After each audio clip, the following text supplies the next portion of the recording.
নিশা গোলকগঞ্জৰ নালিয়াত তীব্ৰ উত্তেজনা মন্দিৰত দুৰ্বৃত্তই সন্দেহজনক গোমাংস পেলোৱাক লৈ উত্তেজনা নালী আৰক্ষী তালাচী চকীক ঘেৰাও কৰি উত্তাল প্ৰতিবাদ ঈদৰ দিনাই সংঘটিত হয় দুৰ্ঘটনা নালী আৰক্ষী তালাচী চকীৰ অন্তৰ্গত ঐতিহ্যপূৰ্ণ কেদাৰ হৰি মন্দিৰত অজ্ঞাত দুষ্কৃতিকাৰীয়ে পলিথিনৰ মোনাত পেলাই থৈ যায় গোমাংস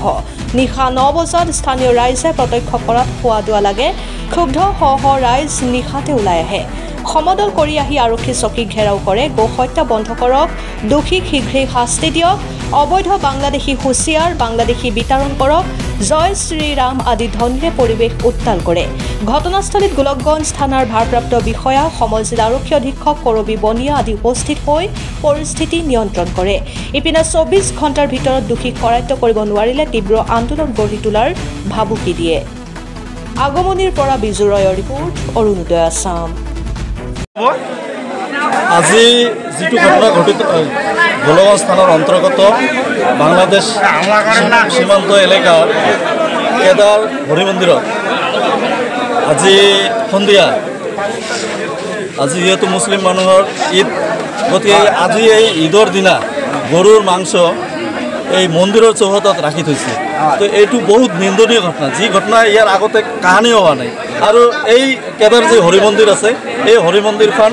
আমাৰ অত্ৰ এলেকাৰ ভিতৰত আটাইতকৈ ডাঙৰ মন্দিৰ আৰু চাৰিওফালে বাউণ্ডাৰী দিয়া আছে ইমান বাউণ্ডাৰী তথা সুৰক্ষা থকা সত্ত্বেও আৰু চাৰিওফালে আমাৰ হিন্দু এলেকা হিন্দু মানুহ আছে তাত কিন্তু মুছলিম মানুহ নাই ওচৰে পাজৰে ইমানখিনি নিৰাপত্তা থকা সত্ত্বেও আজি সেইখন মন্দিৰত ইমান এটা ডাঙৰ ঘটনা হ'বলৈ পালে যি দুষ্কৃতিকাৰীয়ে আজি এই মন্দিৰখনত এই গৰুৰ মাংস তাত ৰাখি থৈ গৈছে আমি আজি সবে মিলি গোট খাই আমি নালিয়া থানাত আমি আন্দোলন কৰিবলৈ আহিছোঁ অচিৰেই যাতে এই দুষ্কৃতিকাৰীক 24 ঘণ্টাৰ ভিতৰত কৰায়ত্ব কৰি উচিত যাতে শাস্তি দিব লাগে তাৰ কাৰণে আমি গোটেই অত্ৰ অঞ্চলৰ ৰাইজে আমি আজি ওলাই আহিছোঁ আমাক উচিত তদন্ত লাগে দুষ্কৃতিকাৰীক 24 ঘণ্টাৰ ভিতৰতে কৰায়ত্ব কৰিব লাগে আৰু যদি এনেকা নহয় তাহলে আমি অনাগত দিনত আৰু বৃহৎভাৱে আমি আন্দোলন কৰিম দৰকাৰ হলে আমি ডিসি অফিসত ঘেৰাও কৰিম সব আজি নালিয়াৰ অন্তৰ্গত কেদাৰ হৰি মন্দিৰত দুষ্কৃতিকাৰীয়ে গো মাংস পেলাই থৈ যায় তাৰ প্ৰতিবাদত আজি ৰাইজ তথা ৰাষ্ট্ৰীয় বজৰং দল ইউজি আক্ৰশুৰ উদ্যোগত আজি আমি নালিয়া থানা আমি ঘেৰাও কাৰ্যসূচী হাতত লওঁ আৰু আমি প্ৰশাসনক দাবী জনাওঁ যিসকলে আমাৰ হিন্দুৰ আস্থাৰ কেন্দ্ৰস্থলত এই ধৰণৰ জঘন্য ঘটনা সংঘটিত কৰিলে তেওঁলোকক অনতিপলমে গ্ৰেপ্তাৰ কৰি দৃষ্টান্তমূলক শাস্তি প্ৰদান কৰিব লাগে আৰু ইতিমধ্যে আমাক প্ৰশাসনে আস্থা দিছে যে তেওঁলোকে 3 দিনৰ ভিতৰত যিসকলে এই ঘটনাটো সংঘটিত কৰিছে তেওঁলোকক কৰায়ত্ব কৰি দৃষ্টান্তমূলক শাস্তি প্ৰদান কৰিব আৰু আমি ৰাষ্ট্ৰীয় বজৰং দলে এই ক্ষেত্ৰত তীব্ৰ ভাষাৰে গৰিহণা আনিছোঁ এনেকুৱা ঘটনা ধুবুৰী জিলাত বাৰম্বাৰ ঘটি আছে কিন্তু আজিলৈকে আমি হিন্দু সেফটি এতিয়াও সুৰক্ষিত অনুভৱ কৰিব পৰা নাই কাৰণ বাৰম্বাৰ হিন্দুৰ ওপৰত এনেকুৱা ধৰণৰ আক্ৰমণ আমি আৰু কিমান সহ্য কৰিম গতিকে আমি চৰকাৰ তথা প্ৰশাসনক দাবী জনাইছোঁ অনতিপলমে যি আজি এই ঘটনা সংঘটিত হল এটা জঘন্য ঘটনা হিন্দু আস্থাৰ প্ৰতীক এটা তেওঁলোকে খিলনা টাইপ ব্যৱহাৰ কৰি আছে হিন্দুসকলক আজি এই ধুবুৰী জিলাত আমি সংকটত ভুগি আছো গতিকে মাননীয় মুখ্যমন্ত্ৰী তথা আমাৰ ধুবুৰী জিলা প্ৰশাসনক অনুৰোধ জনাইছো অনতিপলমে যিসকলে এই ঘটনাটো সংঘটিত কৰিছে তেওঁলোকক কৰায়ত্ব কৰি দৃষ্টান্তমূলক শাস্তি প্ৰদান কৰিব লাগে নহলে অন্যথা আমি 3 দিন পিছত আকৌ এই নালিয়া থানাত আমি ঘেৰাও কৰিবলৈ বাধ্য হ'ম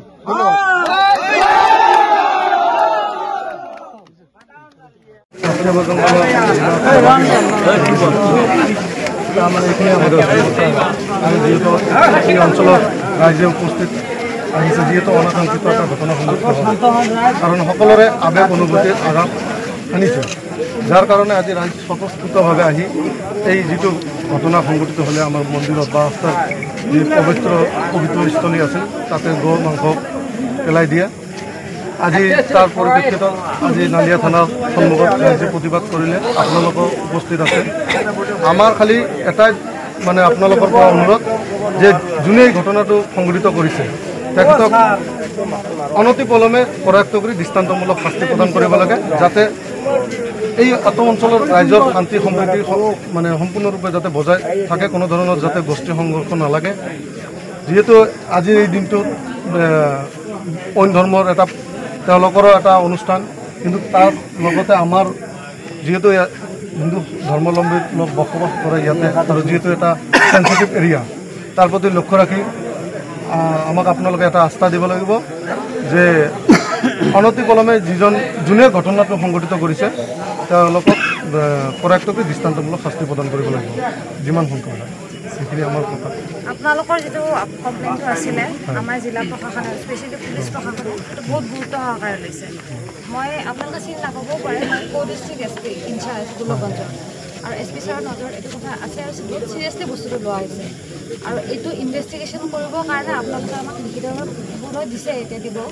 সেইটো কৰি আমাক অলপমান সময় দিয়ক মানে কি কৈছোঁ আপোনালোকে যদি খালী কৰি দিয়ে আমি কামটোত এতিয়াৰ পৰা লাগি যাব পাৰোঁ হয়নে,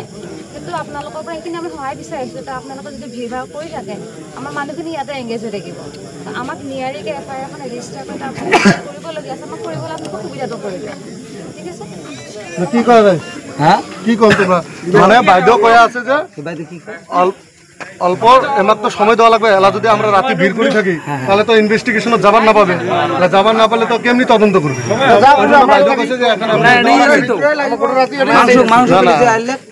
তদন্ত করো আমরা ঠিক আছি না না বুঝছো কথাটা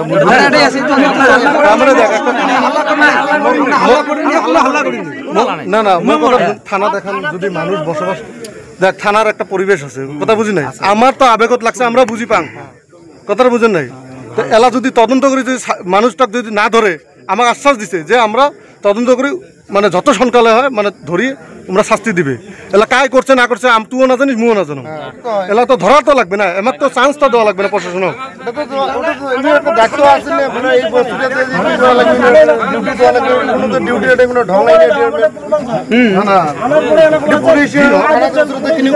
ঘটনা হয়